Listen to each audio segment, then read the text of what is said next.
So our next topic of discussion is going to be issues and debate in psychology. और बहुत interesting topic होने वाला है, ठीक है। बहुत अच्छी एंड इंटरेस्टिंग डिबेट्स हैं हमारी साइकोलॉजी में। There have been a number of issues and debates within the discipline of psychology even before its inception. जब ये साइकोलॉजी की शुरुआत हुई थी इन 1879, उससे पहले हमारे पास कुछ डिबेट्स एंड इश्यूज़ पहले से ही चलते आ रहे हैं। As an independent academic discipline, different viewpoint rising from various schools and perspectives in psychology have led to conflicts. In debates की वजह से कॉन्फ्लिक्ट हुए, दो ग्रुप्स बने। वो दो ग्रुप हमेशा एक दूसरे से अपोजिट बातें करते हैं, resulting in unending debates. Okay, जो कि रिजल्ट हुआ एक अनएंडिंग डिबेट्स के अंदर। This debates however have only led to the growth of the discipline. But ये जो कॉन्फ्लिक्ट हैं, इनसे ऐसा कुछ नहीं हुआ कि साइकोलॉजी का एज ए डिसिप्लिन नुकसान हुआ हो, बल्कि हमारी अंडरस्टैंडिंग की ग्रोथ हुई है बहुत ज़्यादा, ठीक है। नए नए क्वेश्चंस यहाँ से निकले हैं, और सिंस जैसे ही कोई क्वेश्चन निकलता है तो उसका सॉल्यूशन ढूंढने के लिए भी कोई ना कोई प्रेजेंट रहता है, कोई साइंटिस्ट, कोई फिलोसफर। ओके, एंड हमें नए नए पर्सपेक्टिव पता चले, अच्छा ऐसी भी चीज़ें हो सकती हैं। So growth of the discipline by raising persistent and pertinent questions. Okay, now तो वो मेन डिबेट कौन कौन सी हैं हमारी साइकोलॉजी में? सबसे important debate, there are different types of debates, लेकिन सबसे इंपॉर्टेंट जो डिबेट हैं जिनसे क्वेश्चंस भी पूछे जाते हैं और जो कम से कम आपको पता होनी चाहिए, वो है nature versus nurture, free will versus determinism and the mind body problem. Okay, mind body problem के बारे में कल हमने थोड़ा सा इंट्रोडक्शन ले लिया है कि माइंड बॉडी प्रॉब्लम क्या है। सो एक ग्रुप बेसिकली ये बात कहेगा कि माइंड और बॉडी दोनों चीज़ होती हैं और दोनों अलग अलग होते हैं, ठीक है। May be they interact, okay, और वो पैरेलल में काम करेंगे, इंट्रैक्ट नहीं करेंगे, ठीक है। तो इस ग्रुप को हम बोलेंगे ड्यूलिस्ट, जो ये बात कहेंगे कि माइंड और बॉडी दोनों ही एग्जिस्ट करती हैं, सेपरेट एंटिटी हैं। तो ये लोग हैं ड्यूलिस्ट, इनको हम ड्यूलिस्ट बोलते हैं। जो ये कहेंगे कि नहीं, सिर्फ माइंड एग्जिस्ट करता है, या फिर ये हो सकता है कहीं माइंड एग्जिस्ट नहीं करता, सिर्फ बॉडी एग्जिस्ट करती है, ये लोग आते हैं मोनिस्ट ग्रुप में, ठीक है। मोनिस्ट और ड्यूलिस्ट दोनों अलग अलग, सिंस अलग अलग ग्रुप हैं तो एक दूसरे के अपोजिट बातें कर रहे हैं, ठीक है। And there is another debate that relationship of individual and society, ठीक है। यहाँ से इतने क्वेश्चन है नहीं और इतने इंपॉर्टेंट है भी नहीं, इसको आप एक गूगल करोगे, ठीक है, तो आप समझ जाओगे what this debate is talk about. Okay, हम इंपॉर्टेंट डिबेट्स के बारे में पढ़ाई करते हैं। So nature versus nurture debate क्या बात करती है, ठीक है। ये डिबेट इस बारे में है कि हमारा जो बिहेवियर है, क्या वो नेचर डिसाइड कर देती है? नेचर में क्या, नेचर का क्या मतलब है? नेचर में मतलब यहाँ पे जीन्स, बायोलॉजिकली हमारा जो बिहेवियर डिसाइड हो जाता है कि नहीं हो जाता, ओके। या फिर नर्चर, नर्चर का क्या मतलब है कि जैसे हमारी पेरेंटिंग, हमारे आसपास की सोसाइटी, हमारे घर का एनवायरनमेंट कैसा है, हमारे आसपास सोसाइटी का कैसे कल्चर ने हमें क्या चीज़ें सिखाई हैं, पेरेंट्स ने हमें क्या चीज़ें सिखाई हैं, क्या उस चीज़ से हमारा बिहेवियर डिसाइड होता है। Okay, so the nature versus nurture debates address the age old question of whether we are born in a certain way, कि हम एक बिहेव करते हैं या फिर हम we are born in a certain way, और do we become in a certain way, क्या हम जैसे हैं आज के टाइम पे, क्या हम वैसे बोर्न हुए हैं, मतलब पैदा हुए हैं, या फिर हम बन गए हैं ड्यूरिंग द प्रोसेस, जो हमारी रेयरिंग प्रोसेस थी, हमारा जो पालन हुआ, ठीक है, हमारे आसपास की सोसाइटी या कल्चर, उस वजह से हम ऐसे बन गए हैं, या फिर हमारे जीन्स की वजह से, हम बायोलॉजिकल जो फैक्टर्स हैं उनकी वजह से हम पैदा ही ऐसे हुए थे, ऐसे बिहेव करने के लिए। दूसरी डिबेट है फ्री विल वर्सेस डिटर्मिनिज्म। अब फ्री विल और डिटर्मिनिज्म क्या, ये डिबेट क्या बात करती है? देखो, क्या हम जो चॉइसेस चूज़ करते हैं, जैसे आपने एक कोर्स चूज़ किया, ठीक है, या फिर आप लेट्स से कि you are going somewhere, okay, किसी पार्टी में जा रहे हो और आपने कोई ड्रेस चूज़ करी, ठीक है, क्या वो आपकी खुद की इंडिपेंडेंट चॉइस थी, या फिर वो चीज़ पहले से ही तय थी कि आप यही ड्रेस चूज़ करने वाले हो? Okay, so this debate involves the debate of whether human behaviour is caused, हमारा जो बिहेवियर है, ठीक है, human behaviour is caused by internal और एक्सटर्नल फैक्टर्स। इंटरनल फैक्टर में हमारी फ्री विल आ गई कि हमारी स्व इच्छा से हमने चीज़ें तय करी हैं, ठीक है। कोई भी हमने ड्रेस, कोई भी हमें कोई भी कुछ भी हमने चीज़, कोई भी किसी के लिए गिफ्ट परचेज़ किया है, ठीक है, वहाँ पे हमारी फ्री विल है। हम अपनी इच्छा से, चॉइसेस की फ्रीडम है हमारे पास, हमने चूज़ किया है अपनी मर्जी से, या फिर वो पहले से ही तय था, जब से यूनिवर्स बन गया उसी टाइम से तय हो गया था कि आप ये ड्रेस चूज़ करने वाले हो इस पार्टी के लिए, ठीक है। So whether human behaviour is caused by internal और एक्सटर्नल फोर्सेस, और if behaviour is freely chosen, हमने खुद ने चूज किया है, and that every individual is responsible for their own actions. Okay, now third debate is mind and body problem. Mind and body problem क्या बात करती है? This problem addresses the issues of mental and physical events, कि मतलब हम या फिर इस वर्ल्ड में जो एंटिटी एग्जिस्ट कर रही है, क्या वो सिर्फ और सिर्फ माइंड एग्जिस्ट कर रहा है? माइंड का मतलब यहाँ पे कॉन्शियसनेस भी हो सकता है, ठीक है। बॉडी का मतलब यहाँ पे ब्रेन भी हो सकता है। तो यहाँ पे आप चीज़ें जर्नलाइज करें थोड़ा सा, क्या सिर्फ और सिर्फ कॉन्शियसनेस एग्जिस्ट कर रही है, या सिर्फ और सिर्फ एक ब्रेन या एक बॉडी एग्जिस्ट कर रही है? और they both exist and they interact और दे माइट नॉट इंटरेक्ट। क्या एक्चुअल में असल में चीज़ें कैसे हैं, ठीक है। So this problem addresses the issue of mental and physical events, whether और नॉट दे आर रिलेटेड और how they may be related to each other, ठीक है। इसके बारे में हमने कल थोड़ा सा डिस्कस किया था। ओके, तीनों डिबेट हम डिटेल में डिस्कस करने वाले हैं, ध्यान दीजिएगा, ठीक है। जैसे आप चीज़ें को हम आगे बढ़ते जाएंगे, आपको चीज़ें समझ में आने लग जाएंगी, ठीक है। यहाँ तक अगर आपको कोई क्वेश्चन पूछना है तो बोलिए।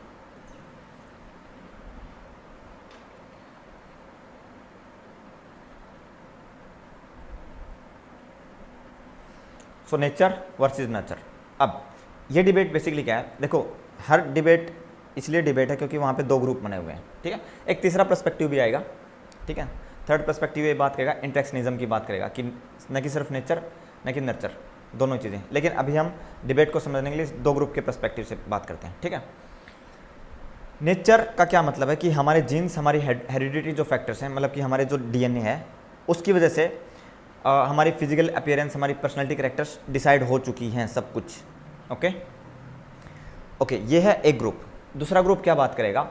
ये कहेंगे नहीं, जीन्स नहीं डिसाइड करते हैं, हमारी रेयरिंग, हमारा पालन पोषण कैसे हुआ, वो चीज़ें हमारे एनवायरमेंटल जो वेरिएबल्स हैं, हमारे एनवायरमेंटल वेरिएबल्स में हमारी स्कूलिंग आ गई, चाइल्डहुड एक्सपीरियंस हो गए, हाउ वी वर रेज्ड, कैसे हमें पाला गया, सोशल रिलेशनशिप्स, हमारे सराउंडिंग कल्चर कैसा, हमारे सोसाइटी कैसी है, ये सब चीज़ें मिलके हमें सिखाती हैं कि हम कैसे बिहेव करना है, या फिर हमारी जो पर्सनैलिटी कैरेक्टरिस्टिक्स हैं, ठीक है। स्पेसिफिकली हम साइकोलॉजी में बात करें तो पर्सनैलिटी कैरेक्टरिस्टिक्स के बारे में बात करेंगे कि जो हमारी ट्रेट्स हैं वो क्या जीन्स की वजह से आई हैं, आर दे जेनेटिक,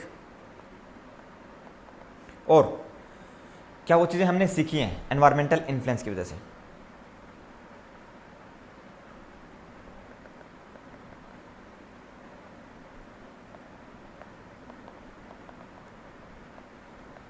अब जो इस ग्रुप में जो लोग होंगे वो क्या ये कहेंगे कि एनवायरमेंटल इन्फ्लुएंस ही होता है, और एनवायरमेंट इन्फ्लुएंस की वजह से ही हम जैसे बिहेव करते हैं, क्योंकि हमें वैसे चीज़ें सिखाई गई हैं, हमें रिवॉर्ड मिले, जब कोई हमने बिहेवियर किया उस बिहेवियर के लिए हमें रिवॉर्ड मिला, रेनफोर्समेंट मिली, तो हमने वो रिटेन करके रख लिया बिहेवियर, पनिशमेंट मिली तो हमने छोड़ दिया, ठीक है।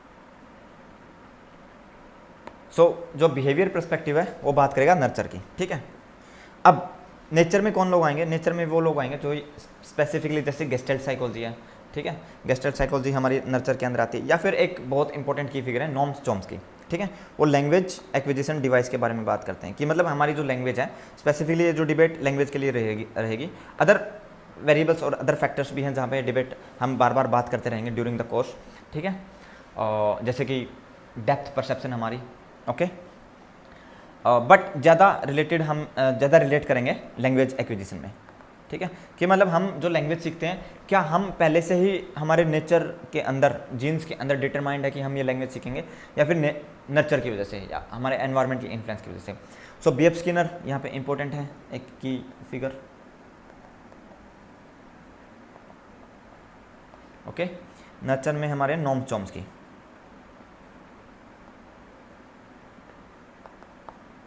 ठीक है। ये लैंग्वेज एक्विजिशन डिवाइस के बारे में बात करेंगे। अगर आपसे पूछा जाए कि लैंग्वेज एक्विजिशन डिवाइस के बारे में किसने बताया है, तो नॉम चॉम्स्की आप नाम याद कर लीजिए, ठीक है। नाउ गाल्टन, बहुत ही इंपॉर्टेंट की फिगर हैं ये, ठीक है। साइकोलॉजिकल टेस्टिंग की अगर हम बात करें या साइकोलॉजी में बात करें हेरिडिटी के ऊपर, ठीक है, कि जो जीन्स या फिर जो हमारी जो ट्रेट हैं ट्रांसफ़र हुई हैं हमारे पेरेंट्स से, ठीक है, उसके बारे में इन्होंने पढ़ाई करी थी, ठीक है। तो जो जो टर्म है ना नेचर वर्सेस नर्चर, वो इन्होंने ही कॉइन करी थी। इनकी एक बुक है हेरिडिटरी जीनियस, ठीक है। अगर आपसे पूछा जाए कि हेरिडिटरी जीनियस बुक किसने लिखी, ठीक है, वो है गाल्टन ने। गाल्टन चार्ल्स डार्विन के कज़न थे, ठीक है। चार्ल्स डार्विन एक इंपॉर्टेंट नाम आया यहाँ पे। अगर आपने थोड़ी बहुत बायोलॉजी या इवोल्यूशन की थ्योरी पढ़ी है तो आपको पता होगा इन्होंने इवोल्यूशन की एक थ्योरी दी है, ठीक है, सर्वाइवल ऑफ द फिटेस्ट।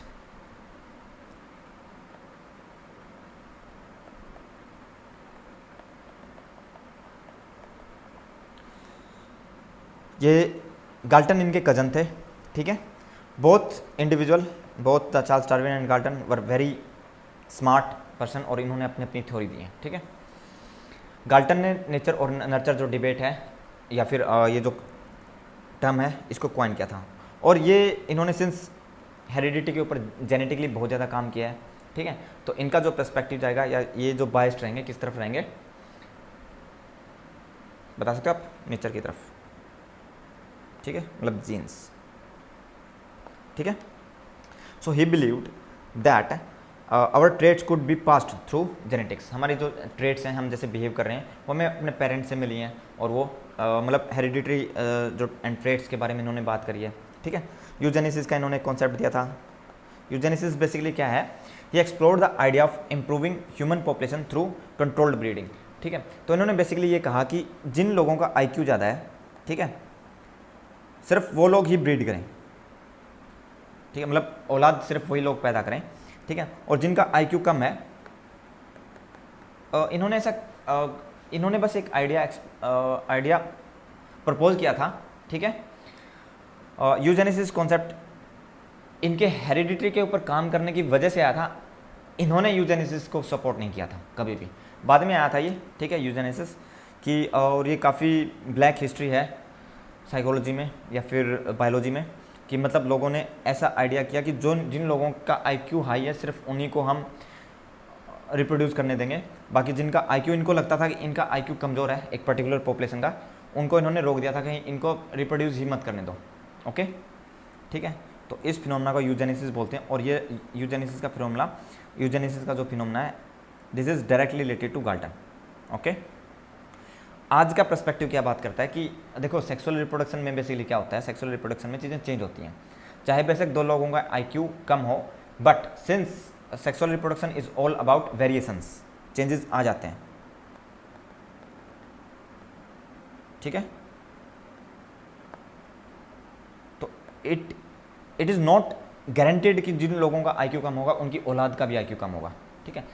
ये बात उस टाइम तक पता नहीं थी, तो लोगों ने उस टाइम की जो सोसाइटी थी, इंग्लिश सोसाइटी, उन्होंने क्या किया कि जिन लोगों का IQ कम है उनको ब्रीड ही मत करने दो, आप उनको रिप्रोड्यूस ही मत करने दो, ठीक है। इसको यूजेनेसिस बोलते हैं। And this phenomena is directly related to Galton. Now Galton ने एक बुक लिखी थी, इंपॉर्टेंट है ये, याद रख लीजिएगा। यूजेनेसिस किससे रिलेटेड है, किससे संबंध है इस कॉन्सेप्ट का, ठीक है।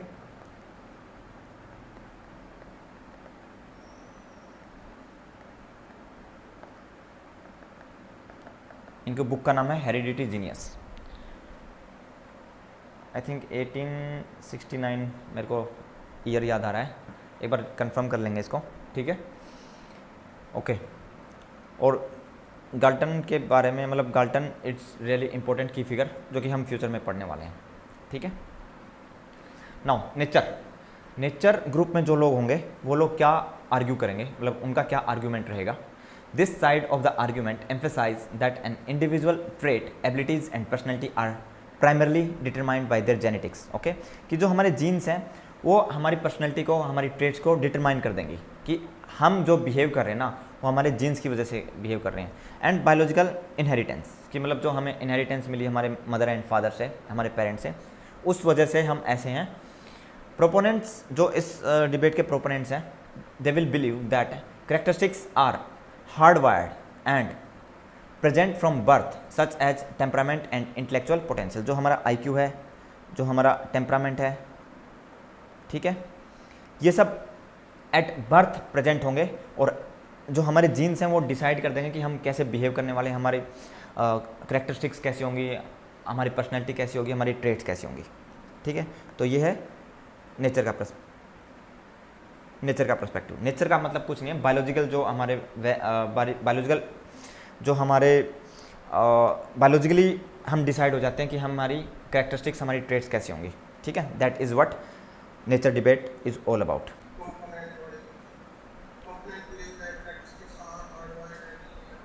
ओके, ठीक है। तो बेसिकली हार्ड वायर्ड का क्या मतलब है कि जैसे आप इसको इस तरीके से समझिए, इस फेस वैल्यू पे मत जाइएगा, इस वर्ड की फेस वैल्यू पे मत जाइए, ठीक है। जैसे हम एक मशीन के अंदर, एक घर के अंदर या कहीं पर भी कुछ भी वायरिंग कर देते हैं, ठीक है। वायरिंग करने के बाद जब हम जिस भी फिनोमेना के लिए हमने, जिस भी मैकेनिज्म के लिए वो वायरिंग करी, ठीक है, जैसे हम हमारा जो बटन है उसको प्रेस करेंगे, क्या उसके अलावा कोई चीज़ और अलग चीज़ होगी या फिर जिस काम के लिए हमने वायरिंग करी थी वो चीज़ वैसे ही काम करेगी?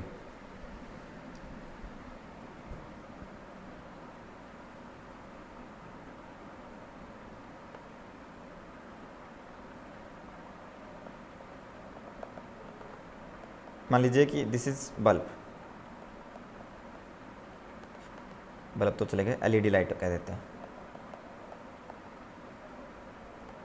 ठीक है। और ये जो वायरिंग आपने करी इसके साथ अटैच करके, क्या ये इसी एलईडी लाइट को एक्टिवेट या जलाने के लिए रिस्पॉन्सिबल होगी या फिर कुछ और काम भी कर सकती है? ठीक है। तो बस जेनेटिक या फिर जो हमारी नेचर डिबेट है ये बात कहती है कि जो हमारे जीन्स है ना उसके अंदर ऐसी वायरिंग हो रखी है, मतलब उसके अंदर इंफॉर्मेशन है कि इंडिविजुअल की कैसे बिहेव करेगा, क्या ये इनकी इनकी करेक्टरिस्टिक्स कैसे होंगी, ओपननेस होगा, मतलब ओपन रहेगा, ओपन टू एक्सपीरियंसेस, ठीक है, या हम कह सकते हैं कि इमोशनली अनस्टेबल होगा ये इंडिविजुअल, ठीक है, या फिर ये कहा जा सकता है कि सोशली बहुत ही ज़्यादा इन्वॉल्व नहीं होगा सोशल उसके अंदर। ये सब हमारे जीन्स के अंदर चीज़ें लिखी हुई हैं, ठीक है, ठीक है। ये बात करती है जेनेटिक या फिर नेचर वाली डिबेट, ठीक है। नर्चर यानी कि एनवायरमेंटल इन्फ्लुएंस, ठीक है। This side of argument stresses that A persons development is shaped by environmental factors including upbringing, कि उनकी अपब्रिंगिंग कैसी हुई है, सोशल इंटरेक्शंस कैसे हैं उनका कल्चर कैसा है, एंड लाइफ एक्सपीरियंसेस उनके कैसे हैं, okay. Proponents of this argument believes that the mind is a blank slate, जैसे कि जॉन लॉक ने एक बात कही थी कि माइंड एक ब्लैंक स्लेट है और एक्सपीरियंस से आप कुछ भी लिख दो, जैसे आप लिखोगे जो जो चीज़ें एक्सपीरियंस से आप लिखोगे वैसे वैसे इंडिविजुअल की करेक्टरिस्टिक्स, ट्रेट्स और उनकी पर्सनैलिटी हो जाएगी, वैसे वैसे वो चीज़ें सीख लेंगे, लर्निंग हो जाएगी उनकी, ठीक है। So proponents believe that the mind is a blank slate at birth and is filled by the learning and external influences. External influences में क्या आएगा, आपकी सोसाइटी होगी, स्कूलिंग होगी आपकी, ठीक है, पेरेंट्स हो गए, कल्चर हो गया, एनवायरनमेंट हो गया आपके आसपास का, आपके घर का एनवायरनमेंट हो गया, आपके आसपास का एनवायरनमेंट, ठीक है, ठीक है। नर्चर वाले क्या कहेंगे, नहीं, जैसे जैसे इंडिविजुअल के जो पास्ट एक्सपीरियंसेस हैं उनको जो चीज़ें सिखाई उनके कल्चर ने, ठीक है, उनकी जो ट्रेट्स हैं या फिर उनकी पर्सनैलिटी वैसे ही डेवलप होती जाएंगी, जो लर्निंग है उनकी वैसे ही डेवलप हो जाएगी, कोई हार्ड वायरिंग नहीं है। अगर आप एनवायरनमेंट अच्छा रखोगे तो इंडिविजुअल की पर्सनैलिटी अच्छी रहेगी, ठीक है। अगर एनवायरनमेंट खराब होगा तो इंडिविजुअल की पर्सनैलिटी के अंदर भी वो प्रॉब्लम्स दिखेंगी आपको। ये है डिबेट, इंटायर डिबेट ये है। नाउ अब इस डिबेट के अंदर फर्दर जो हमारी डिबेट आती है नेविटिज्म वर्सेस एम्पिरिसिज्म, ठीक है। सब डिबेट कह लीजिए इसको, नेचर और नर्चर की, ठीक है। या फिर इस डिबेट ने इस जो दूसरी डिबेट है कि हम रैशनलिस्ट हैं कि मतलब कि हमारी जो भी इंफॉर्मेशन है वही अगेन जेनेटिक आर्ग्यूमेंट कि हमें जितनी भी नॉलेज है क्या वो बाय बर्थ इनेट प्रेजेंट है हमारे पास,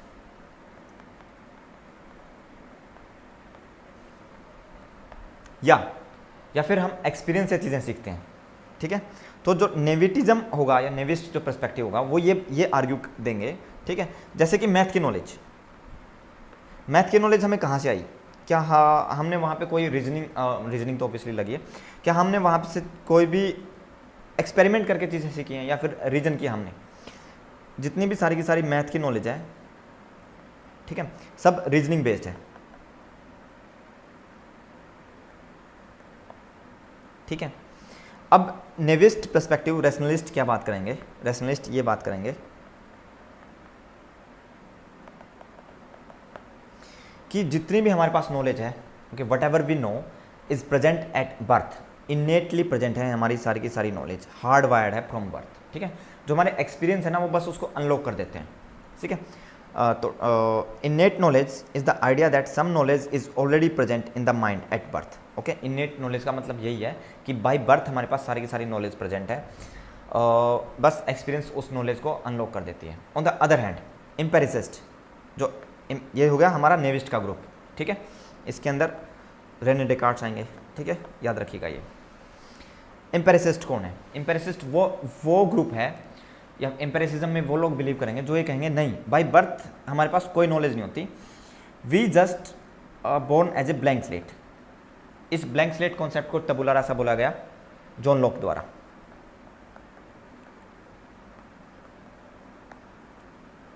जॉन लॉक ने कहा कि टबुला रासा मतलब हम we born as a blank slate, और उस ब्लैंक स्लेट के आप ऊपर आप कुछ भी लिख दीजिए, ठीक है। जो जो आप चीज़ें लिखते जाएंगे वो चीज़ें वैसे वैसे इंडिविजुअल उस इंडिविजुअल को नॉलेज होती चली जाएगी, ठीक है, ठीक है। अब ये जा रही है ज़्यादा नर्चर में, ठीक है।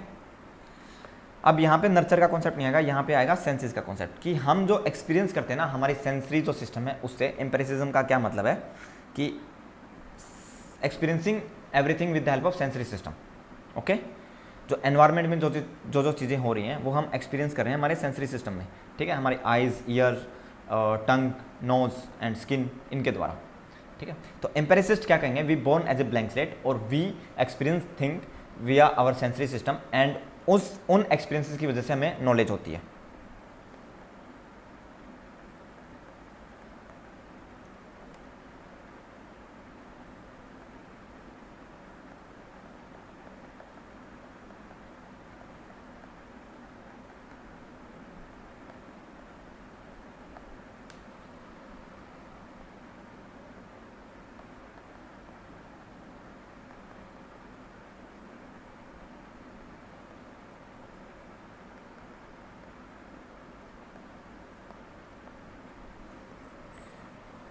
नेविटिज्म और एम्पेरिसिज्म का ये आर्ग्यूमेंट है, ये डिबेट इस बारे में है। क्या ये डिबेट क्लियर हुई आपको?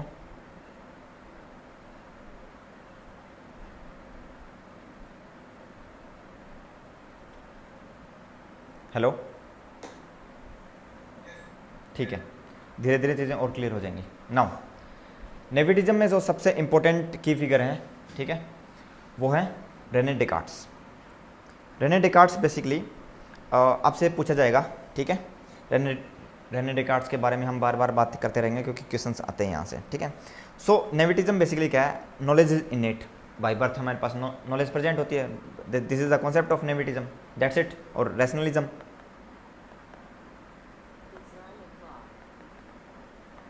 ठीक है, और इसी ग्रुप में प्लेटो भी थे, ठीक है। जो हमारी साइकोलॉजिकल जो थ्योरी है वो गेस्टेल्ट थ्योरी यहाँ पे आएगी, ठीक है। बायोलॉजिकल जो साइकोलॉजी है वो भी यहाँ पे हम डाल सकते हैं, ठीक है। नोम चॉम्स्की, ये आगे लैंग्वेज एक्विजिशन डिवाइस इन्होंने दिया था।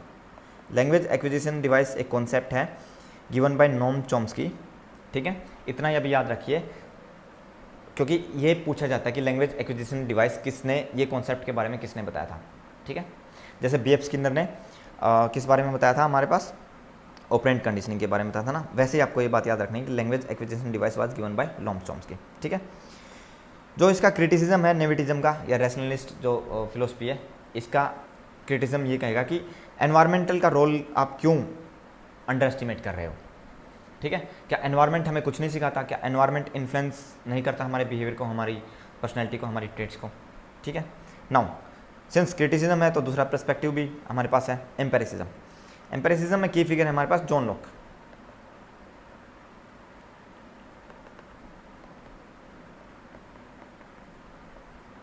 ठीक है।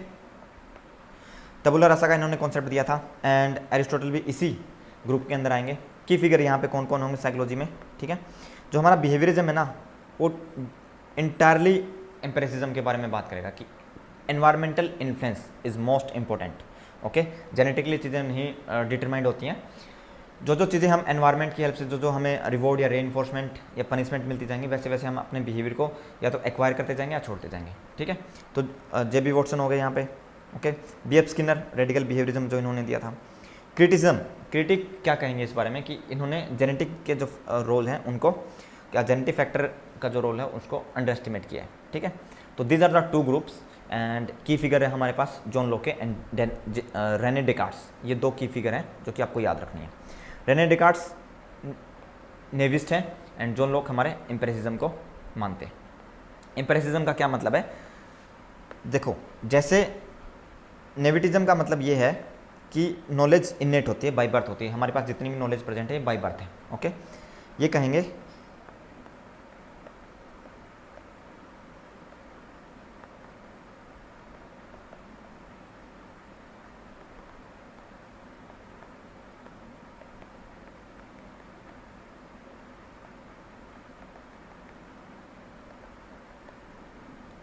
we acquire knowledge with the help of sensory experiences. This is what empiricism is all about. That's it. कि कोई भी इनेट नॉलेज नहीं होती है, जैसे जैसे हम हमारे एक्सपीरियंस बढ़ते जाते हैं वैसे वैसे हमें नॉलेज मिलती जाती है। क्लियर?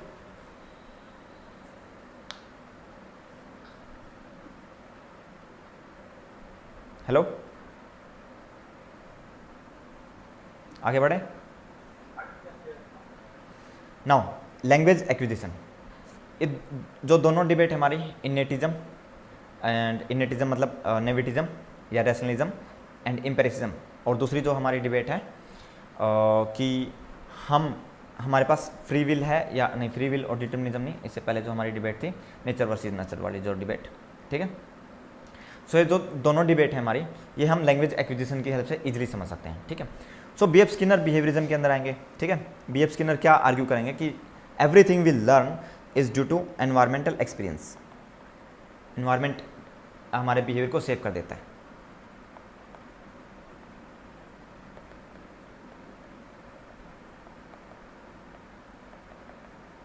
ठीक है, नोम चॉम्स्की नेविस्ट है ये क्या आर्ग्यू करेंगे कि जीन्स डिटरमाइन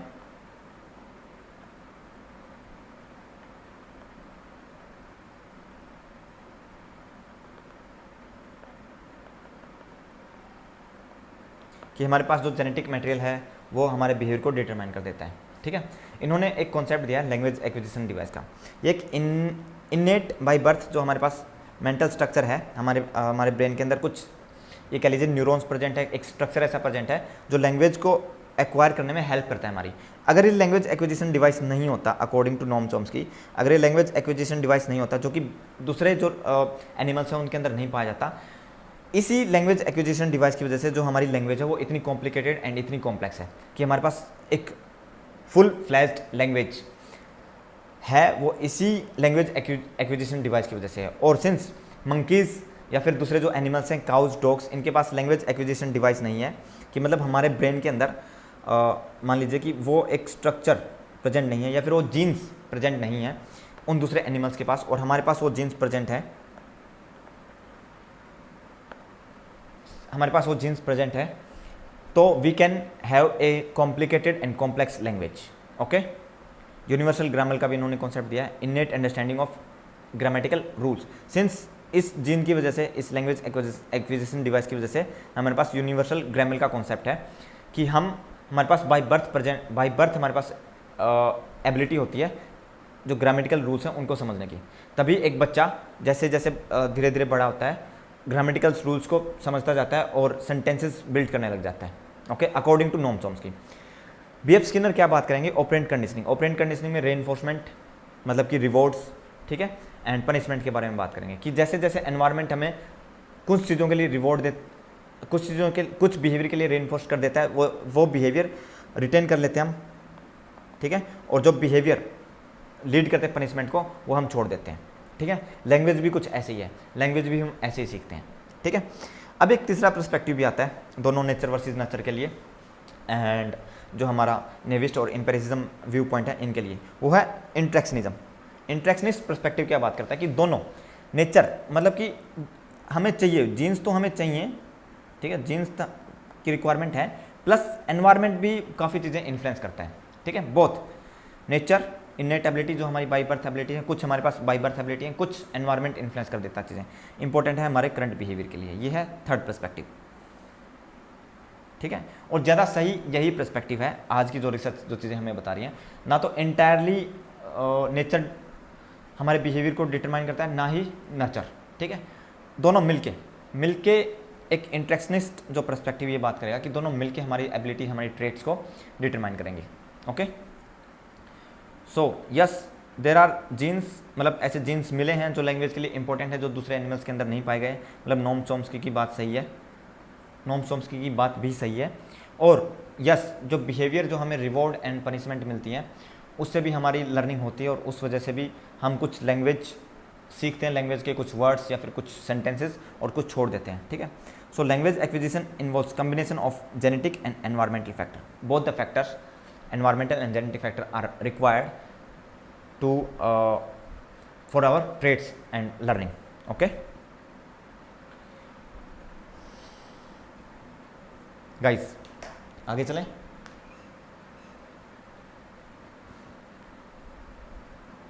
हेलो, थर्ड जो डिबेट है हमारी वो है free will versus determinism. Free will versus determinism क्या बात करेगी? दिस डिबेट आर्ग्यूज दैट, मतलब जो फ्री विल के प्रोपोनेंट्स होंगे वो ये कहेंगे कि we have ability to make choices freely. जैसे कि आप लेट्स से कि आपके घर को दो रास्ते जा रहे हैं, ठीक है।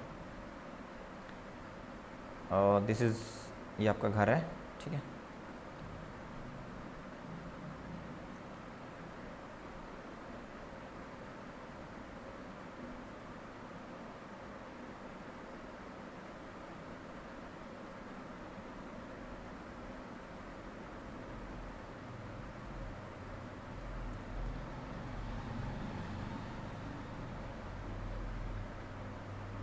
ओके, ये रास्ता ब्लॉक है, यहाँ पे, यहाँ से नहीं जा सकता आप। अभी ये बताइए कि लेट्स से कि if you choose this path और दिस पाथ, इनको ए और बी नाम दे लेते हैं, ठीक है। जनरली आप बी पाथ चूज़ करते हो, तो क्या ये आप अपनी मर्ज़ी से चूज़ कर रहे हो, ठीक है? क्या आपके पास फ्री विल है? क्या आपके पास वो एबिलिटी है कि आप अपनी चॉइसेस खुद ले रहे हो, मतलब फ्रीली आप चूज़ कर पा रहे हो कि which path you are going to choose, ठीक है? या फिर ये पहले से ही चीज़ें तय होती हैं कि आप इस दिन, जैसे कि मंडे को जब आप कॉलेज से वापस आ रहे होगे, इस दिन आप बी पाथ ही चूज़ करेंगे या फिर ए पाथ ही चूज़ करेंगे? क्या ये चीज़ पहले से ही तय हो गई है, ठीक है? सो डिटर्मिनिज्म, जो डिटर्मिनिस्टिक जो लोग होंगे या इस ग्रुप में जो लोग होंगे, वो ये आर्ग्यू करेंगे कि हमारे जितने भी एक्शंस हैं ना, ठीक है, वो सारे के सारे पहले से ही तय हैं, ठीक है। इट इज़ लाइक कि सब कुछ पहले ही लिखा हुआ है, something like that. It's not same like that, similar हो वैसी बातें कि सब कुछ पहले से ही तय है, ठीक है। और जो रिजल्ट आने वाला है, और या फिर जो प्रायर कॉजेज हैं, and therefore are predetermined, जो भी हमारा रिजल्ट है, रिजल्ट ऑफ प्रायर कॉजेज, वो पहले से ही तय है, प्री डिटरमाइंड है। अब मैं आपको समझाता हूँ ये चीज़ कैसे। जैसे कि लेट्स से कि आपके पास you have two options, option A, option B, ठीक है। ये रेड कलर की शर्ट है और ये वाइट कलर की शर्ट है, ठीक है। आपने पार्टी में जाने के लिए रेड कलर की शर्ट चूज़ करी, ठीक है।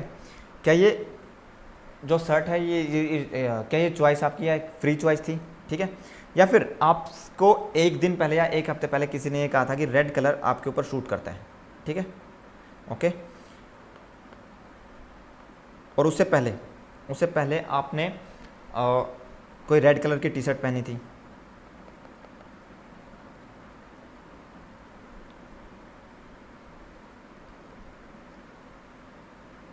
उससे पहले एक इवेंट ये हुआ कि उस दिन सिर्फ और सिर्फ आपकी यही टी शर्ट धुली हुई थी, बाकी सारी की सारी जो कपड़े थे वो गंदे थे, ठीक है। उस दिन सिर्फ यही टी शर्ट धुली हुई थी, ठीक है। सो दिस इवेंट, ये जो एक्स इवेंट था, लीड टू कि आपने उस दिन रेड कलर की टी शर्ट पहनी, which lead to that someone have said कि आपके ऊपर रेड कलर अच्छा लगता है। फिर आपके पास एक चॉइस आई और आपने चूज़ किया कि आपने चूज़ कर ली रेड, सर्ट पार्टी के लिए, ठीक है। या फिर जो आपकी ये चॉइस थी ये कम्प्लीटली फ्री थी, इन सारे इवेंट का कोई भी इम्पैक्ट इसके ऊपर नहीं आया, ठीक है। तो ये दो डिबेट हैं, ओके। डिटर्मिनिस्टिक जो पर्सपेक्टिव ये बात कहेगा कि जितने भी हमारे बिहेवियर है ना, अब इससे पहले और इवेंट हुए होंगे, फिर और इवेंट हुए, लास्ट में आप यूनिवर्स जो बिल्ट हुआ है वहाँ तक पहुँच जाओगे आप, ठीक है, ओके। जैसे जैसे आप पीछे पीछे जाते जाओगे वैसे वैसे डिटर्मिनिस्टिक पर्सपेक्टिव यही बात करता है कि सारे के सारे जो इवेंट है ना, ओके। अब ये जो इवेंट हुआ ना, ये रेड टी शर्ट पहनने का, उसके लिए जो एक्स इवेंट इसका होना ज़रूरी था, ठीक है। आप इसको ये भी इसलिए हुआ क्योंकि इससे पहले वाला, इससे प्रीवियस इवेंट का होना ज़रूरी था, ये होना ज़रूरी था और ये होना ज़रूरी था। आप इस चेन को ना एस्केप नहीं कर सकते, ये होगी ही होगी, ये गारंटी है कि ये चेन होगी। कि मतलब आप ये नहीं कहोगे सब कुछ, मतलब जब तक आप ये नहीं होगा ना तो ये नहीं होगा, ठीक है। बट ऐसा नहीं हो सकता कि ये ना हो, ये पहले से ही तय है, ये ऐसे होने वाला है ये चीज़, ठीक है। Event A B C D lead to this event which lead to this, कि आपने रेड टी शर्ट पहनी, किसी ने आपकी तारीफ़ करी, ठीक है, आपकी तारीफ़ के बाद आपने चूज़ करी रेड शर्ट, ठीक है। इसके बाद क्या होगा वो भी सब कुछ डिटरमाइंड है। यह है डिटर्मिनिस्टिक पर्सपेक्टिव, ठीक है। फ्री विल क्या बात करेगा कि we are free to make choices, कोई भी चीज़ें पहले से डिटरमाइंड नहीं है, हम अपनी चॉइसेस करने के लिए तय हैं, ठीक है। अब डिटर्मिनिस्टिक व्यू पॉइंट के अकॉर्डिंग अगर कोई मर्डर कर रहा है, ठीक है, तो मर्डर का होना तय था, ठीक है। अगर कोई सुसाइड कर रहा है तो सुसाइड का होना भी तय था, ठीक है। आपका इस कोर्स को चूज़ करना तय था, ओके। या फिर ये क्लास के लिए लिंक को ज्वाइन करना तय था, ठीक है। फ्री विल क्या बात करेगा कि नहीं, आपने अपनी मर्जी से कोर्स को चूज़ किया, या फिर आपकी मर्जी थी कि अपनी क्लास लगाई है। What do you think? पहले तो मुझे ये बताइए, क्या ये दो पर्सपेक्टिव आपको समझ में आई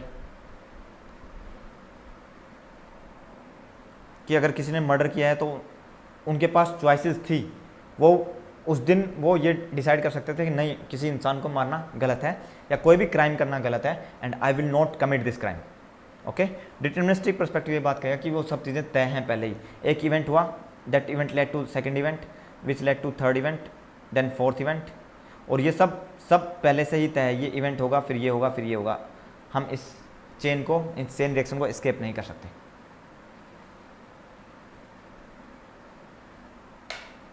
हेलो, ठीक है। Now determinism, all behaviour have identifiable causes, कि जैसे आपने रेड शर्ट क्यों चूज़ करी, तो आप वो हम आइडेंटिफाई कर सकते हैं उन कॉजेज को। देखो, डिटर्मिनिज्म इजीली प्रूव हो जाएगा। आप किसी के बिहेवियर को, किसी की लाइफ को ना रिकॉर्ड कर लीजिए कैमरा में, ठीक है। एक कैमरा में रिकॉर्ड कर लीजिए किसी की लाइफ को, ये कैमरा है, और उस जो रिकॉर्डिंग है ना, वो जो रिकॉर्डिंग है उसको आप रिवर्स में चलाइए, ठीक है। जैसे जैसे आप उसको रिवर्स में चलाओगे ना, तो आपको पता चल जाएगा आपने जो भी रिकॉर्ड की उसकी लाइफ, ठीक है, जो जो उसने बिहेव किया ना, आप एग्जैक्टली बता दोगे कि इसने ये बिहेवियर आज क्यों किया, ठीक है। इस दिन इसने बिहेवियर क्यों किया, क्योंकि इससे पहले वाले दिन इसके साथ ये चीज़ें होंगी थी, ओके। नाउ डिटर्मिनिज्म दो तरह का हो सकता है, physical determinism and psychic determinism, ठीक है। फिजिकल डिटर्मिनिज्म में हम measurable factors like biological, environmental and socio cultural influence रहते हैं हमारे, ठीक है, कि मतलब जिनको हम मेजर कर सकते हैं डायरेक्टली। साइकिकल डिटर्मिनिज्म जो कि आएगा हमारा साइको एनालिसिस के अंदर, ठीक है। साइको एनालिस्टिक जो पर्सपेक्टिव है या कोग्निटिव साइकोलॉजिस्ट इस डिटर्मिनिज्म के अंदर बिलीव करेंगे। इंटरनल एक्सपीरियंस लाइक हमारे बिलीव्स, हमारे इमोशंस, हमारी वैल्यू एंड आइडियाज़ लेड करते हैं अगले इवेंट को, ठीक है। तो ये याद रखिएगा, साइकिक डिटर्मिनिज्म कौन फॉलो करता है? साइको एनालिस्टिक पर्सपेक्टिव फॉलो करता है सिगमंड फ्रॉइड। साइकोडायनेमिक जो पर्सपेक्टिव साइकिक डिटर्मिनिज्म के ऊपर है कि चीज़ें पहले ही 5 साल में तय हो जाती हैं, ओके। जब हम उनकी थ्योरी पढ़ेंगे तब हम डिटेल में डिस्कस करेंगे कि कैसे वो बात करते हैं कि बचपन में, चाइल्डहुड में चीज़ें, हमारी सारी की सारी पर्सनैलिटी तय हो जाती है। चाइल्डहुड,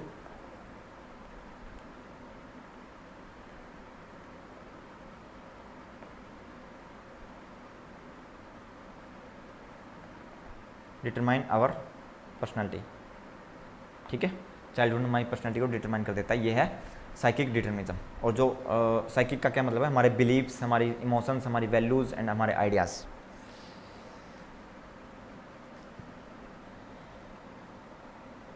और हमारा जो डिटर्मिनिज्म का की आइडिया क्या है?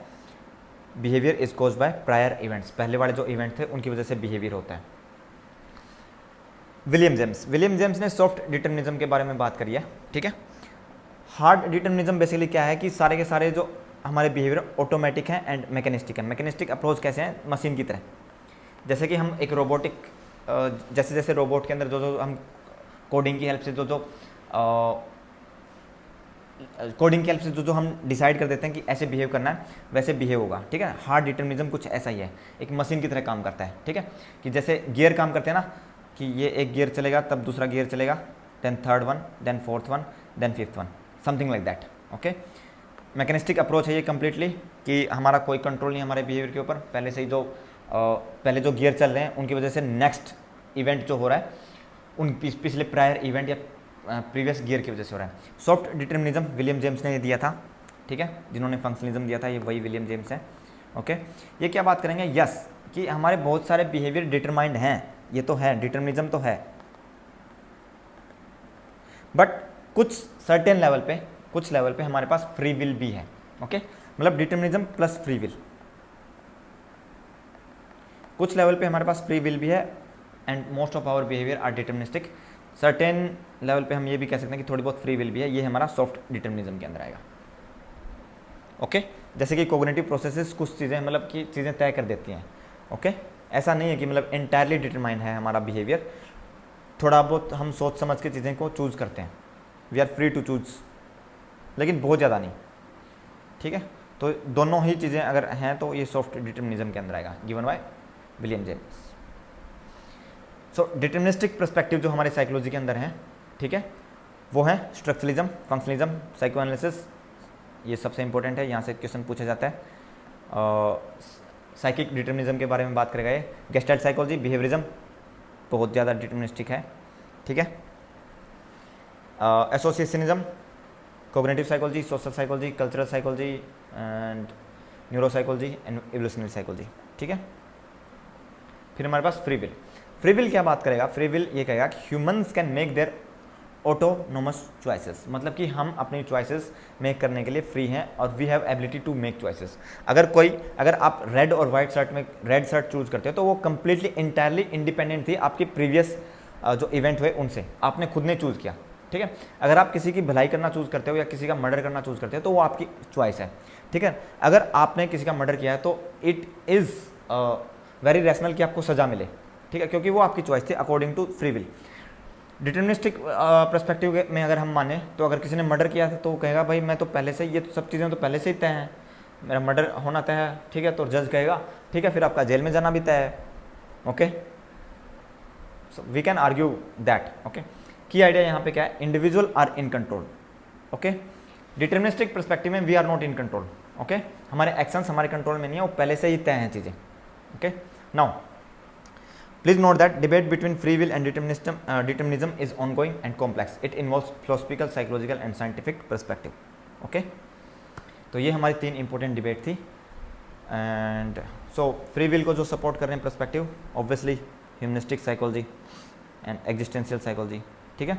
सो ह्यूमनिस्टिक साइकोलॉजी जिसके हमारे पास ये एम्फेसाइज करेंगे, ठीक है, कि जो इंडिविजुअल खुद चीज़ों को चूज़ कर सकते हैं हमारे लिए, कि हम सेल्फ एक्चुअलाइज इंडिविजुअल बनेंगे कि नहीं बनेंगे हम चूज कर सकते हैं। We strive for self actualisation कहते हैं ना ह्यूमनिस्टिक पर्सपेक्टिव। एग्जिस्टेंशियल साइकोलॉजी भी कुछ ऐसी बात करती है कि stresses human agency, purposes and meaning के बारे में बात करती हैं। 2 पर्सपेक्टिव जो हमें पढ़ने हैं डिटेल में, फ्यूचर में हम इनके बारे में बात करेंगे पर्सनैलिटी वाले चैप्टर में। तो ये दोनों ही फ्री विल को सपोर्ट कर रहे हैं, दोनों पर्सपेक्टिव, और जो हमारे डिटर्मिनिज्म को सपोर्ट कर रहे हैं वो ये रहे सारे के सारे पर्सपेक्टिव। क्वेश्चन बनने के आपके चांस यहाँ से हैं, स्पेसिफिकली साइकोएनालिसिस से और बिहेवियरिज्म से। कहाँ गया हमारा बिहेवियरिज्म, ये, ठीक है। यहाँ पे आपको ये दोनों याद रखने हैं, humanistic and existential psychology, both support free will perspective, okay guys. इसके बाद आती है हमारी माइंड बॉडी प्रॉब्लम। अब माइंड बॉडी प्रॉब्लम के बारे में हमने कल बात करी थी थोड़ी बहुत, ठीक है। ये वही है कि आप ये बताओ कि माइंड का क्या मतलब है, कॉन्शियसनेस।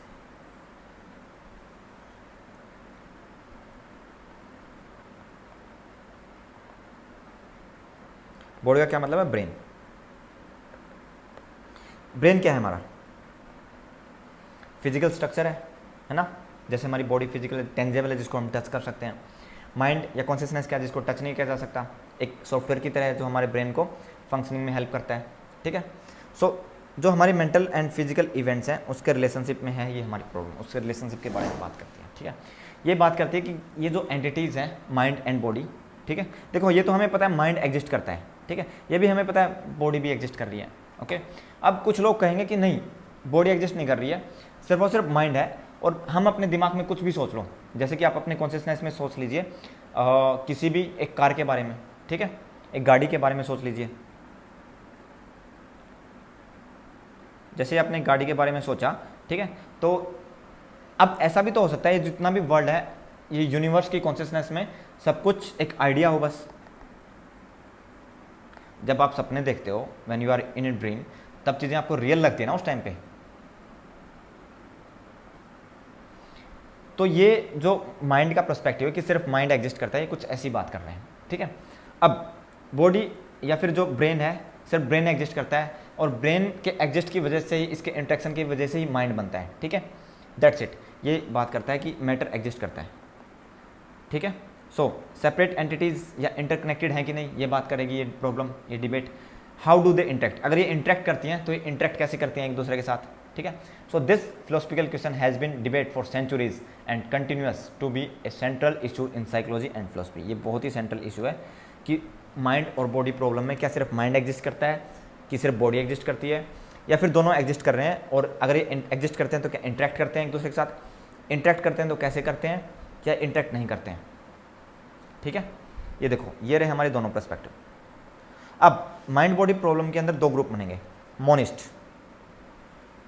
मोनिस्ट क्या बात कहेंगे? मोनिस्ट ये आर्ग्यू करेंगे कि ओनली वन एंटिटी एग्जिस्ट, सिर्फ एक एंटिटी एग्जिस्ट करती है,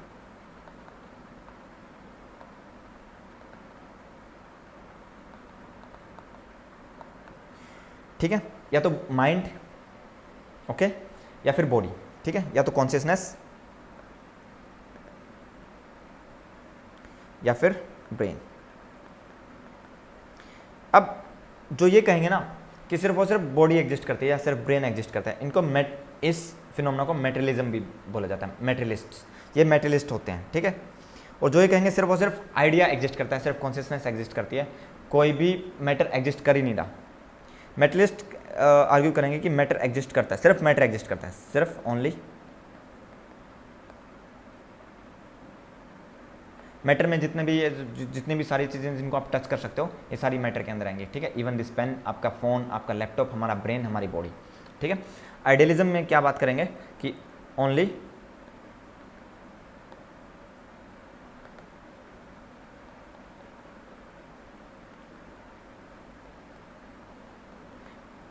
आइडिया एग्जिस्ट, सिर्फ आइडिया एग्जिस्ट करता है, ठीक है। अब तो लेकिन जो हम चीज़ें टच कर रहे हैं ये कहाँ से आ रही हैं कि आप अपने दिमाग में सोच लो चीज़ें, या फिर जो ऐसा मान लीजिए कि बहुत गॉड लाइक एंटिटी सपन ड्रीम के अंदर है, और ड्रीम के अंदर जो जो चीज़ें हो रही है ना, जो जो चीज़ें हमें कार, गाड़ियाँ, या फिर हमारे मोबाइल फ़ोन, लैपटॉप, एवरीथिंग उसके कॉन्शियसनेस के अंदर है, उसके आइडिया के अंदर है जो हम एक्सपीरियंस कर रहे हैं, ठीक है। सो इसलिए सिर्फ और सिर्फ आइडिया एग्जिस्ट करता है, कोई भी मैटर एग्जिस्ट करता ही नहीं, सिर्फ उस कॉन्शियसनेस के अंदर हैं वो सारी चीज़ें, ठीक है। जैसे कि आप जब ड्रीम के अंदर होते हो, जो जो चीज़ें आप ड्रीम में देख रहे होते हो उस टाइम आपके लिए सच होती हैं, उसी तरीके से हमें जो चीज़ें दिख रही हैं ना, जो हम जिनको टच कर पा रहे हैं वो उस कॉन्शियसनेस के अंदर एग्जिस्ट कर रही हैं, ठीक है। सो मोनिस्ट वो लोग हैं जो ये कहेंगे कि सिर्फ और सिर्फ या तो ब्रेन एग्जिस्ट करता है, सिर्फ मैटर एग्जिस्ट करता है, ब्रेन, मैटर, बॉडी एक ही चीज़ है। दूसरा ग्रुप ये कहेगा इनके अंदर, ये पहला ग्रुप है, ये दूसरा ग्रुप है, इस पहले ग्रुप के अंदर भी दो अलग अलग ग्रुप बने हुए हैं, ये कहेंगे मैटर एग्जिस्ट करता है, ये कहेंगे आइडिया एग्जिस्ट करता है, ठीक है, ओके।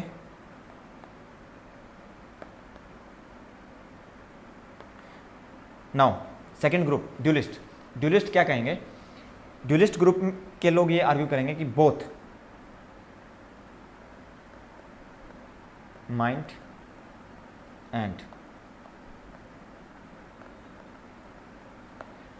दोनों ही एग्जिस्ट करती हैं, ठीक है, दोनों ही प्रेजेंट है, माइंड भी प्रेजेंट है एंड बॉडी भी प्रेजेंट है, ठीक है। कुछ लोग कहेंगे कि माइंड एंड बॉडी इंटरेक्ट करती है, इंटेक्शनिज्म इसको बोलते हैं, ठीक है। कुछ लोग कहेंगे कि नहीं, कोई इंटेक्शन नहीं होता, माइंड अपना अलग से काम करता है, बॉडी अपनी अलग से काम करती है, ठीक है, मतलब कॉन्शियसनेस अलग है और ब्रेन अलग है, ये पैरेललिज्म, ठीक है। Then एमरजेंटिज्म and एपीफिनोमिनिज्म। एपीफिनोमिनिज्म क्या बात करेगा कि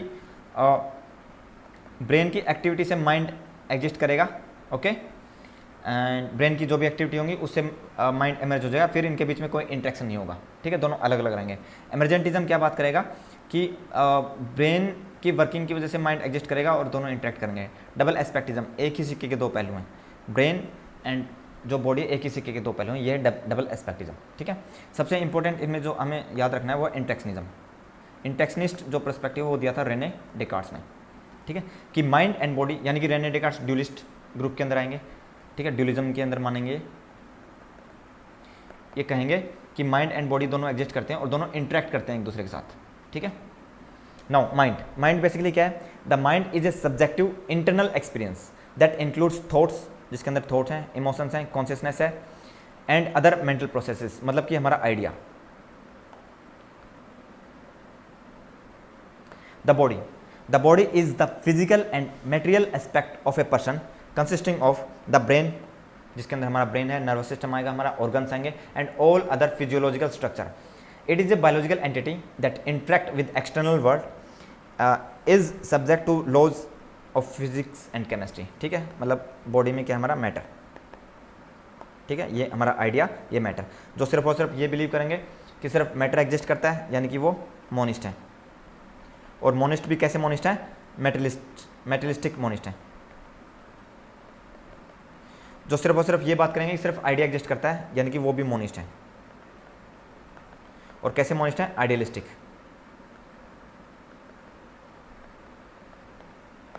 ठीक है। बॉडी को हम कह सकते हैं हमारी साइकोलॉजी के पर्सपेक्टिव में अगर हम बात करें कि ब्रेन, ठीक है, the brain is a physical organ made up of neurons and glial cells. Neurons and glial cells से बना होता है हमारा ब्रेन, ठीक है। ये रहे हमारे न्यूरॉन्स, ये हम एक तो सेंस में कह सकते हैं these are the glial cells. Is responsible for controlling bodily function, processing sensory information. जो सारी की सारी जो हमारी बॉडी के फंक्शन है, इनको हमारा ब्रेन कंट्रोल करता है, ठीक है। A typical human brain is estimated to contain approximately 86 billion neurons. ये रहा आपका एमसीक्यू, डायरेक्ट एमसीक्यू है कि अप्रोक्सीमेटली कितनी न्यूरॉन्स पाई जाती हैं? 86 बिलियन न्यूरॉन्स, ठीक है। एक न्यूरॉन क्या होती है? बिल्डिंग ब्लॉक होती है हमारे नर्वस सिस्टम की, ठीक है। टिपिकल कुछ इसके अलावा अलग तरीके की भी दिखाई दे सकते हैं, लेकिन टिपिकल कुछ ऐसी दिखाई देती है, ठीक है। मतलब कि हमारा जो ब्रेन है बहुत सारे न्यूरॉन से बना है और जो गिलियल सेल्स हेल्प करती है न्यूरॉन्स की न्यूट्रिशन के अंदर, ठीक है। It is responsible for controlling body functioning, हम देख चुके हैं, ठीक है। तो ए टिपिकल ह्यूमन ब्रेन हमारा कितनी बिलियन न्यूरॉन से बना है? 86 बिलियन न्यूरॉन्स के साथ बना है। This number proposed by the neuroscientist, जो कुछ न्यूरोसाइंटिस्ट, एक न्यूरोसाइंटिस्ट है सुजाना, इन्होंने बताया था ये नंबर, ठीक है। पहले ही माना जाता था कि 100 बिलियन न्यूरॉन्स हैं। इस आइडिया को इन्होंने डिस्कार्ड किया और बताया कि अप्रोक्सीमेटली ज़्यादा एक्यूरेट नंबर 86 बिलियन न्यूरॉन है, ठीक है। अभी आज के टाइम पे हमें ये पता है कि 50% गिलियल सेल्स पाई जाती हैं एंड 50% न्यूरॉन्स पाई जाती हैं, मतलब जितनी गिलियल सेल्स हैं उतनी ही न्यूरॉन्स हैं हमारे ब्रेन के अंदर। पहले ये माना जाता था कि 80% गिलियल सेल्स एंड 20% न्यूरॉन्स हैं, और ये क्वेश्चन कई बार आ जाता है, ठीक है। तो अगर आपसे पूछे ना कि हमारे ब्रेन के अंदर कितनी न्यूरॉन्स हैं, अगर ये ऑप्शन में नहीं है, ठीक है, तो ये कई बार क्वेश्चन पूछ ले जाते हैं 80% गिलियल सेल्स प्रेजेंट थी, मतलब पहले मानते थे ऐसा, अभी हमें पता चल गया नहीं 50% गिलियल सेल्स एंड 50% न्यूरॉन्स हैं, ओके। तो आप लगा दीजिएगा option 80% glial cells and 20% neurons. But अभी हम इस चीज़ में यकीन रखते हैं, मतलब रिसर्च हमें इस तरफ डायरेक्ट कर रही है कि 50% गिलियल सेल्स हैं एंड 50% न्यूरॉन्स, ठीक है। अगेन हम दोबारा आते हैं, हमने डिस्कस कर लिया है माइंड क्या है, बॉडी क्या है एंड ब्रेन क्या है, मोनिज्म के ऊपर। This philosophy believes the in single entity, कि सिर्फ सिंगल एंटिटी प्रेजेंट है, हम बात कर चुके हैं। मेटेरियलिज्म सिर्फ मतलब मैटर एग्जिस्ट करता है, फिजिकल मैटर एग्जिस्ट करता है, ओके, ठीक है। की फिगर यहाँ पे थॉमस होब्स हैं, ये मानते हैं इस बारे में। आइडियलिज्म क्या बात करेगा कि सिर्फ और सिर्फ आइडिया, कॉन्शियसनेस एग्जिस्ट करती है, ठीक है, okay. Everything physical reality manifest होती है परसेप्शन में, हमारे आइडिया के अंदर मैनिफेस्ट होती है, ओके। ड्यूलिज्म, ड्यूलिस्ट जो पर्सपेक्टिव है ये यह बात करेगा कि हमारी कॉन्शियसनेस भी एग्जिस्ट करती है और हमारा ब्रेन और बॉडी दोनों ही एग्जिस्ट करती हैं। Dualism unlike materialism and idealism, जो कि मोनिस्ट पर्सपेक्टिव हैं दोनों ही, suggest that both the mind and body exist as separate distinct entities. The mind is non physical and conscious, जो हमारा माइंड है वो नॉन फिजिकल है, उसको टच नहीं किया जा सकता, एंड कॉन्शियस है हमारा, ठीक है। While the body is physical, जिसको हम टच कर सकते हैं, टेंजिबल है, एंड फॉलोज मैकेनिकल लॉज, जो फिजिकल और जो फिजिक्स और केमिस्ट्री के लॉ हैं उनको फॉलो करती है हमारी बॉडी, ठीक है। ड्यूलिस्ट पर्सपेक्टिव में क्या बात करेंगे कि दोनों ही चीज़ें एग्जिस्ट करती हैं। की पॉइंट्स यहाँ पे क्या है माइंड एंड बॉडी के अंदर, ठीक है। क्या mind and body separate distinct entities हैं, ओके, सेपरेट हैं, दोनों अलग अलग हैं, डिस्टिंक्ट एंटिटी हैं। ड्यूलिज्म के बारे में हम बात कर रहे हैं, ठीक है। रेने डेकार्ट्स इंपॉर्टेंट की फिगर है, याद रखिएगा, father of modern dualism, modern dualism के फादर माने जाते हैं रेने डेकार्ट्स, ओके। माइंड बॉडी इंटेक्शनिस्ट के बारे में इन्होंने बताया था, ठीक है। नेविस्ट भी हैं ये, कि मतलब रैशनलिज्म इनेट नॉलेज के बारे में बात करेंगे और कहेंगे कि माइंड और बॉडी दोनों ही एग्जिस्ट करते हैं भाई, और दोनों इंटरेक्ट करते हैं विया पिनियल ग्लैंड, ठीक है। इंट्रेक्शनिज्म के बारे में बात कर रही है, mind influence body through pineal gland, ठीक है। ये बात किसने बताई, रेने डेकार्ट्स ने, ठीक है। पैरेललिज्म के बारे में हम बात कर चुके हैं। डबल एस्पेक्टिज्म एंड साइकोफिजिकल डबल एस्पेक्टिज्म, इतना इंपॉर्टेंट नहीं है, बस ये बात याद रख लीजिए। स्पिनोजा ने दिया था ये कॉन्सेप्ट डबल एस्पेक्टिज्म का, ओके। स्पिनोजा एक फिलोसफर है, जैसे रेने डेकार्ट्स जैसे जॉन लॉक फिलोसफर थे, वैसे ही स्पिनोजा भी एक फिलोसफर थे। इन्होंने क्या बताया कि जो माइंड एंड बॉडी है वो एक ही सिक्के के दो पहलू हैं, मतलब एक इस तरफ हमारा ये हेड है, ये टेल है, जैसे इस तरफ माइंड है, उस तरफ बॉडी है, ठीक है। एक ही सिक्के के दो पहलू हैं, जिसको हम बोलते हैं double aspectism, okay. So these were the debates that we need to know, that we need to concern about, and अगर आपका कोई क्वेश्चन है तो आप पूछ सकते हैं।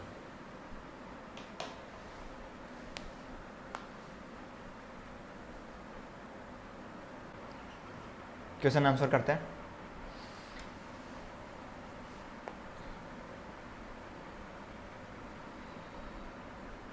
The philosophical position that the mind and body are two fundamentally distinct, कि माइंड और बॉडी अलग अलग हैं, ये फिलोसफिकल पोजिशन कौन सी पोजिशन है, मोनिज्म, मेटलिज्म, ड्यूलिज्म, आइडियलिज्म। दोबारा पढ़ो एक बार क्वेश्चन।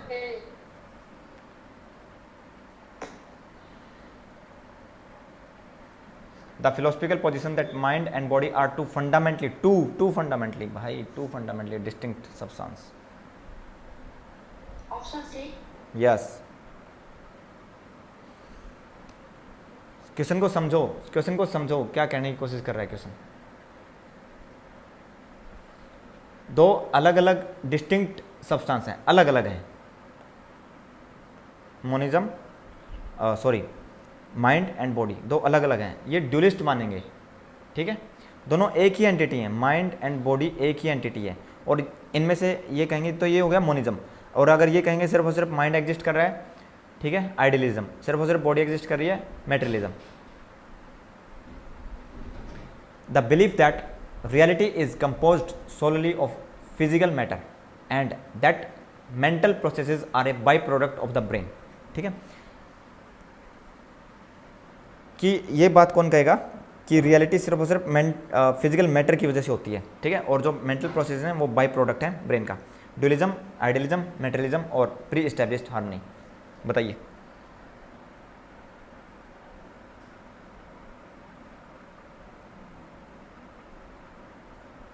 हेलो,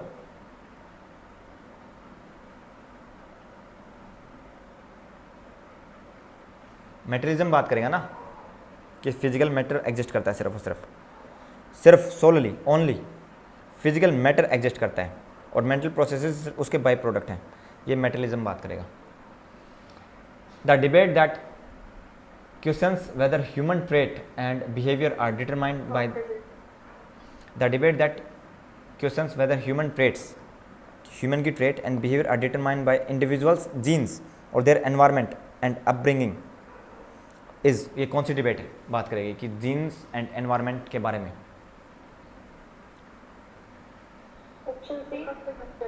है ना। नेचर वर्सेस नर्चर करेगी ना, नर्चर क्या हमारा एनवायरनमेंट है, नेचर क्या हमारे जीन्स हैं।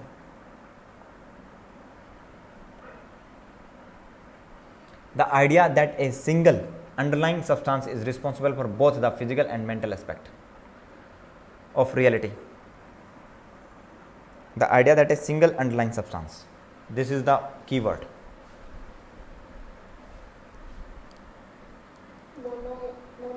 Monism. Blank question है, the blank such as blank believe that perspective perception. The blank such as blank believe that perception is innate.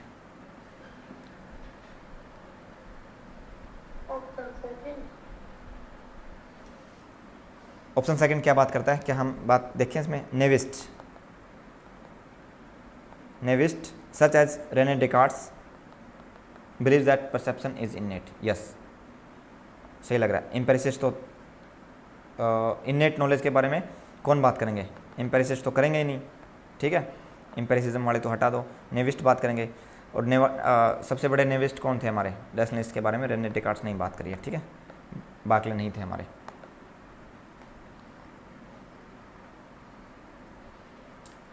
Match the philosopher with their central philosophical concept. Rene Descartes ने क्या बात करी थी,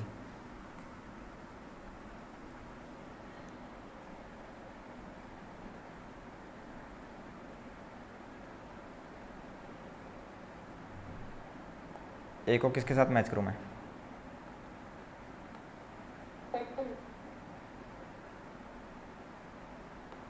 P को किसके साथ match करूं,